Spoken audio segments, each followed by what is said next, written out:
Something exciting happened again with the scrolls at Herculaneum. There was another discovery based upon a text that it's only been 30% read so far. And so this doesn't meet the 90% threshold for the next prize. But it does give us insight into some of Plato's last words, or what may have been some of his last words. Now, it's interesting that we know some of Socrates' last words, at least as reported in Plato's Phaedo, but we don't know very much about Plato, and we hardly hear anything spoken in his own voice. And so this is very interesting. Now, this comes to us by way of Philodemus's History of Philosophy. And so he writes about the lives of the eminent philosophers. And he tells us that Plato's last words were regarding a Thracian servant girl who was playing flute while he was in bed, presumably with a fever.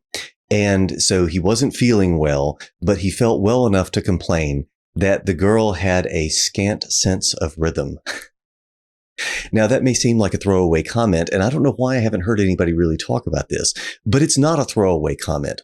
Rhythm and music were not just peripheral things or nice to haves for Plato. Plato makes a good deal of rhythm in the Republic and elsewhere. Rhythm is something that Plato the Republic is shot through with a lot of material on why it is that certain kinds of poetry are awful and other kinds of poetry are good. And we're talking about certain forms of art and music being good, other forms not being so good. He talks about flute playing in one place being just too dangerous because it excites the desires too much.